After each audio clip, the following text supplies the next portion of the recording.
जय हिंद दोस्तों, और एक बार फिर से स्वागत है आप लोगों का आपके अपने चैनल पर। और आज के इस वीडियो में दोस्तों हम लोग बात करेंगे कि एनबीएफसी ऐप्स जितनी भी है, क्रेडिट बी से लेके किस्त तक, नावी से लेके मनी व्यू तक, जिसमें ईसीएस ऑन नहीं है, सभी के बारे में। और बात करेंगे अगर आपने मल्टीपल एप्लीकेशन से लोन लिया है, यानी कि क्रेडिट बी, एम पॉकेट, नावी, रूबीलो, पेटीएम पर्सनल लोन, या इस तरीके से दो चार एप्लीकेशन से मल्टीपल लोन्स लिए हैं और उसका रिपेमेंट अभी तक नहीं किया, और अब आप सोच रहे हैं कि मल्टीपल लोन्स होने की वजह से जो कॉल का लोड है वो आपके ऊपर लगातार ही बढ़ चुका है या बढ़ रहा है। धीरे धीरे करके जो कॉल्स हैं वो बड़ी बड़ी एप्लीकेशन से बार बार आपको परेशान कर रही है या आपको आ रही हैं। तो क्या इस स्थिति में कॉल को इग्नोर करना सही रहेगा कि नहीं रहेगा? क्या कॉल को इग्नोर किया जा सकता है? क्या कॉल को ब्लॉक की जा सकती है? या फिर जो सबसे ज़्यादा क्वेश्चन अभी पूछा जा रहा है, ट्रेंडिंग में है, वो है कि क्या सिम को बंद कर सकते हैं? ये काफ़ी लोगों का क्वेश्चन है और इसका आंसर आज के इस वीडियो में आपको दोस्तों मिलेगा कि क्या सही रहेगा और क्या गलत। तो एक बार फिर से स्वागत करूंगा मैं आप लोगों का आपके अपने चैनल पर। और अगर आपने अभी तक चैनल को सब्सक्राइब नहीं किया है तो जल्द से जल्द जाके चैनल को सब्सक्राइब करके बेल आइकन को प्रेस कर दें। मल्टीपल ऐप से लोन का मतलब है, फॉर एग्जांपल मैं बता दूं कि नावी से 50,000, मनी व्यू से 50,000, क्रेडिट बी से 30,000, एम पॉकेट से 10,000, और इस तरीके से 4-5 एप्लीकेशन से टोटल 1-1.5 लाख रुपए का लोन हो चुका है। अब इस कंडीशन में यहाँ पर दोस्तों आप लोगों के पास दो ऑप्शन है। सबसे पहला ऑप्शन है कि आप डेली डेली कॉल रिसीव करें और उनको जवाब दें, और दूसरा ऑप्शन ये है कि आप कॉल को रिसीव ना करें और उनको कोई भी आंसर ना दें। अब दोनों कंडीशंस के बारे में डिस्कस कर लेते हैं कि आखिर क्या होगा। तो सबसे पहले बात करते हैं कि अगर आप डेली डेली कॉल्स को रिसीव कर रहे हैं और उनको लगातार आंसर भी दे रहे हैं, तो भी आपको जो कॉल्स है उतनी की उतनी आएंगी। अगर डेली 20 कॉल आती है तो फिर डेली 20 ही कॉल आपको आएगी, या उससे ज़्यादा भी आ सकती है लेकिन उससे कम नहीं देखने के लिए मिलेगा। और ऐसा 99% केसेस में दोस्तों हुआ है। और इससे क्या होगा कि जो आपके ऊपर प्रेशर है वो कॉल करके और ज़्यादा इंक्रीज किया जाएगा। आपको बोला के जाएगा कि आपके ऊपर कोर्ट में केस किया गया है या फिर आपके ऊपर लीगल नोटिस भेज दिया गया है तुरंत ही पेमेंट कर देने के लिए। और यही जो उन लोगों का मेन टारगेट होता है, यही होता है कि लोगों को जल्द से जल्द पेमेंट करवाएं। अब किस कंडीशन में आपको पेमेंट करनी है, किस कंडीशन में नहीं करनी है, वो डिपेंड करता है कि आपका अभी फाइनेंशियल सिचुएशन क्या है। अगर आपकी अभी फाइनेंशियल सिचुएशन एकदम सही है और अगर आपके पास पैसे हैं तो पेमेंट करके क्लोज करना आपकी जिम्मेदारी है।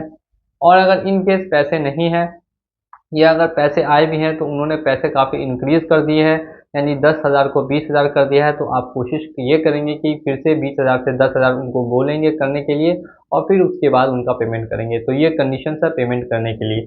और इन कंडीशन जॉब ही नहीं है या कोई ऐसी सिचुएशन है जिसमें कि पैसा बिल्कुल भी नहीं है आपके पास, तो फिर आप यहाँ पे इग्नोर कर सकते हैं। आपको क्या करना है वो ध्यान से सुनेंगे और उसको फॉलो करेंगे। तो देखिए, दो स्टेप्स आते हैं जिसमें कि आप कॉल्स को इग्नोर कर सकते हैं।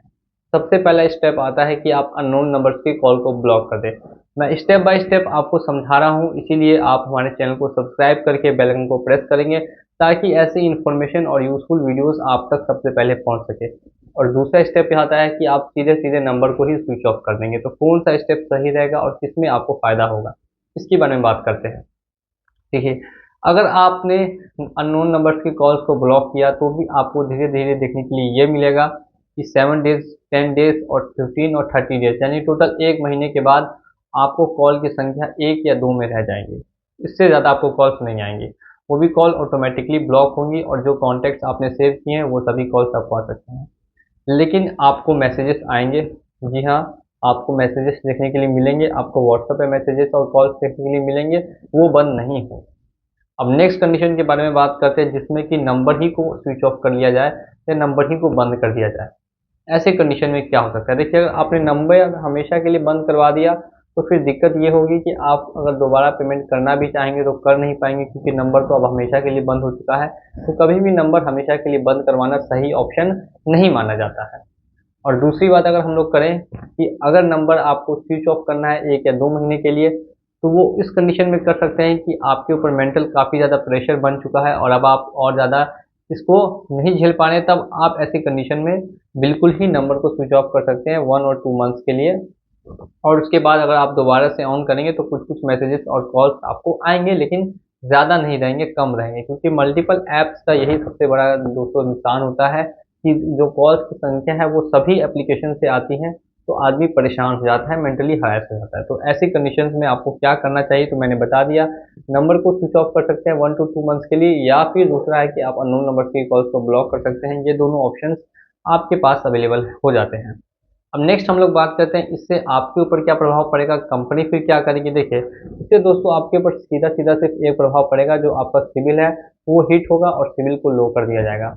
नेक्स्ट अगर बात करें तो कंपनी क्या एक्शन ले सकती है, तो दोस्तों अगर कंपनी के रिकवरी एजेंट्स आपके घर के आसपास है, तो वो रिकवरी एजेंट्स आप तक रीच कर सकते हैं, पहुंच सकते हैं। लेकिन ये कोई दोस्तों बड़ी दिक्कत नहीं है। रिकवरी एजेंट्स को कैसे हैंडल करना है, कैसे मैनेज करना है, इस पे लगभग 100 से भी ज़्यादा वीडियोस मेरे चैनल पे ऑलरेडी हैं, और आप उसको जाकर वॉच कर सकते हैं। मैंने हर वीडियो में आपको समझाया हुआ है 1 to 1 स्टेप बाय स्टेप कि कैसे हैंडल करना है, क्या बातें करनी है, कैसे रिकवरी एजेंट दोबारा घर पे नहीं आते हैं। तो ये कोई बड़ी प्रॉब्लम नहीं है। अब बात करते हैं कोर्ट वगैरह की और पुलिस वगैरह की, तो दोस्तों ऐसा कोई भी एक्शन आपके ऊपर नहीं लिया जाएगा, ये 100% दोस्तों गारंटी है। और इसके साथ साथ ही पर्सनल लोन है, तो इसमें आपका सिविल ज़्यादा से ज़्यादा हिट होगा और सिविल को ये लोग लो करने की कोशिश करेंगे।